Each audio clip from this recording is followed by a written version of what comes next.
Chapter number 3 of IRPWM 2024 August 2024 installation and maintenance of welded rails. मतलब welding of rails होती है, तो उसके संबंध में ये चैप्टर है। तो इसका पार्ट 1 है एटी वेल्डिंग ऑफ रेल्स। मतलब जो रेल की वेल्डिंग होती है वो 2 टाइप की होती है। पहली flash butt welding,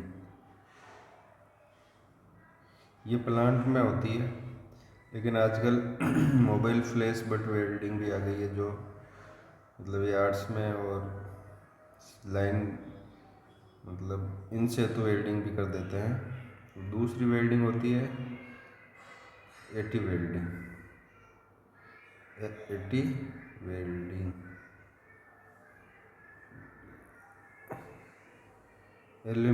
aluminothermic welding. तो ये ज़्यादातर मतलब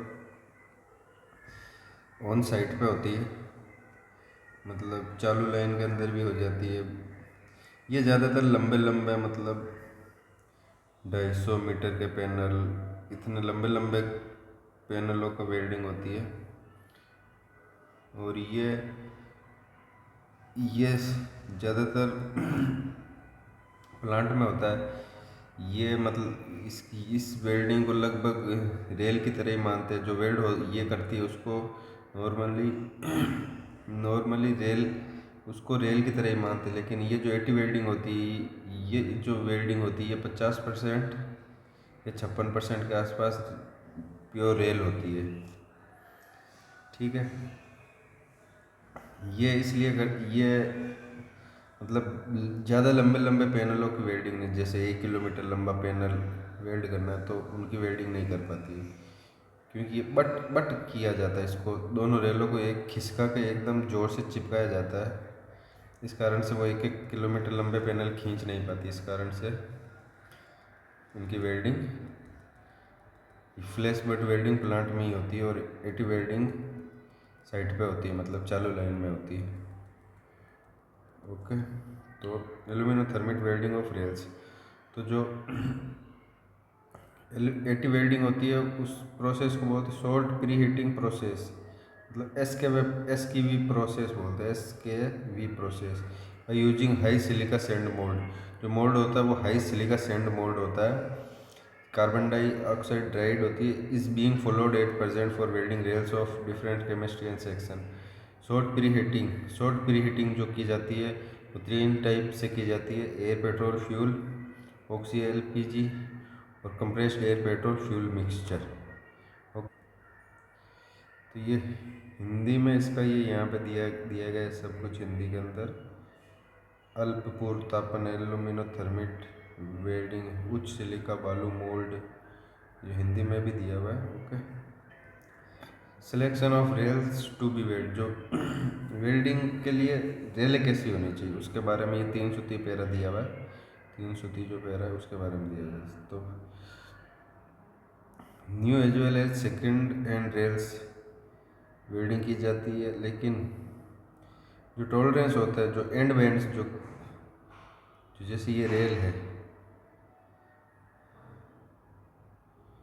ये जैसे रेल है तो उसका एंड बैंड होता है, ये जो एंड बैंड होता है उसके टॉलरेंस दिए हुए हैं। ये फिगर 3.1 ABC में दिया हुआ है।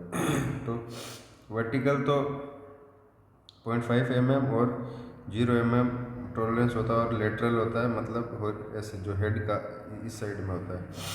ऊपर से तो ये होता है 0.5, नीचे डाउन जानी नहीं चाहिए, और जो लेटरल होता है इस तरह से तो वो 0.5 mm होता है। ये दिया हुआ है आपके। ये एक पट्टी होती है, जो आपने देखा होगा, जो वेल्डिंग टीम होती है जो वेल्डिंग करती है उसके पास ऐसी एक पट्टी होती है 1 मीटर की। तो उस पर देखा जाता है कि उसमें देखा जाता है ये कि बैंड कितना है, ये एंड से ये बैंड कितना है। तो ये 0.5 mm अलग है, और डाउन साइड में 0.0 mm अलग है, मतलब कोई तो कुछ होना ही नहीं चाहिए।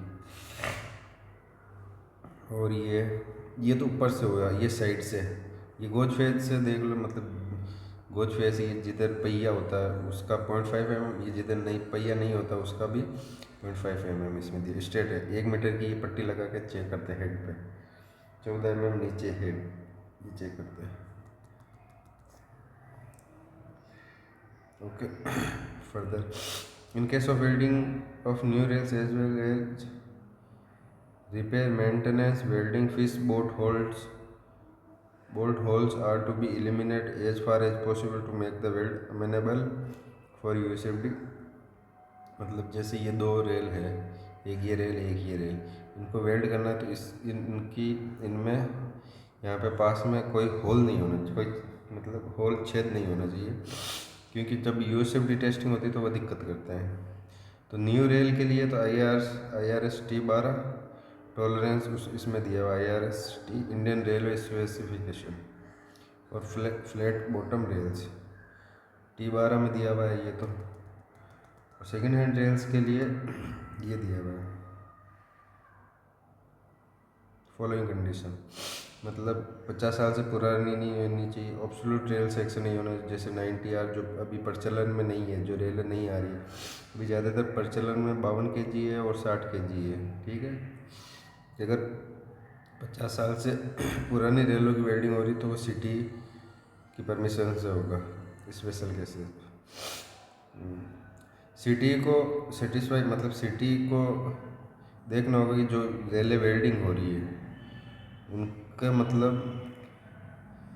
सफिशेंट लाइफ बची होनी, मतलब काफ़ी साल तक वो काम में ले जा सकती, उन्हीं रेलों को वेल्ड करना चाहिए, नहीं तो नहीं करना चाहिए।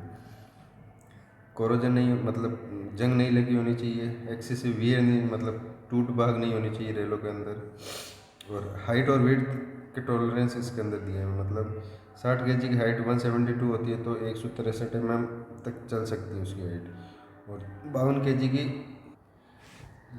156 mm हाइट होती है तो 150 तक चल सकती है, और 72 हेड की विड्थ होती है 60 kg की तो ये 66 चल सकती है, और 52 kg की 67 होती है, 61 चल सकती है। Okay, the limit of lateral in the rail head as table above may be followed subject to uniform gauge होना चाहिए, और एब्रप्ट चेंज, मतलब जैसे कोई रेल है, ये जो कोई रेल है और ये दूसरी, इसको वेल्ड करना है तो अब इसकी हाइट कहीं तो 172 आ रही है और कुछ ही दूर मतलब 1 मीटर के बाद में 163 आ रही है हाइट, तो ऐसा नहीं होना चाहिए। टॉलरेंस तो है 163 तक चल सकती है, लेकिन एब्रप्ट चेंज नहीं है, कहीं तो बहुत ऊपर है कहीं हाइट कम है, तो ऐसा नहीं होना चाहिए। तो जो भी वेल्ड होगी तो पहले USFD से टेस्टिंग होगी, विजुअल इंस्पेक्शन, मतलब आंखों से भी देखा जाएगा कोई क्रैक तो नहीं है, कोई इंटरनल फ्लो तो नहीं है, तो अगर ऐसा हो तो वो वेल्ड नहीं करी जाएगी। In order to achieve welding rail panels, rails with excessive scabbing, wheel burns, corrugation and wear of rail seats are not to be welded। मतलब व्हील बर्न और ज़्यादा कोरोगेशन है, मतलब ज़्यादा ही ख़राब रेल है तो उनको वेल्ड नहीं किया जाएगा। मतलब फ्लैंज देखा जाएगा, ज़्यादा कोरोजन तो नहीं है, नोच तो नहीं, डेंट तो नहीं। Okay, even they cracks flaws no detected by, मतलब कोई क्रैक भी नहीं है, फ्लॉ भी नहीं है, फिर भी जो सेकेंड हैंड रेल्स है तो उनका मतलब सिरे से कट किया जाएगा, ताकि जो भी बोल्ट हो, मतलब जो भी होल हो तो वो एलिमेंट मतलब ख़त्म हो जाए, वो होल नहीं रहे, फिर उनको वेल्डिंग की जाएगी। जो कटिंग होगी रेल की वो सो और अब्रेसिव डिस्क से कटर से होगी, फ्लेम से नहीं होगी, क्योंकि फ्लेम से होने से फिर वो ढंग से वेल्ड नहीं हो पाती।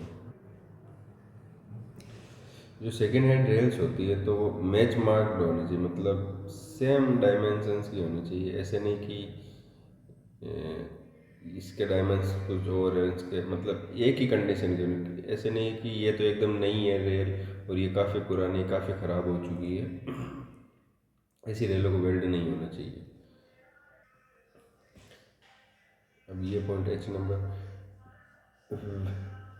वेल्ड करने से पहले उसका रोलिंग मार्क्स देखना चाहिए। ऐसा नहीं हो कि एक रेल 72 यूटीएस की और एक 90 यूटीएस की है, तो ऐसी रेलों को जनरली वेल्ड नहीं किया जाएगा। लेकिन अगर करना ही है तो जो मोल्ड, जो पोर्शन काम में लिया जाएगा वो हाई ग्रेड वाला लिया जाएगा। जैसे इन दोनों को 72 और 90 यूटीएस को करना है तो 90 यूटीएस का पोर्शन लिया जाएगा।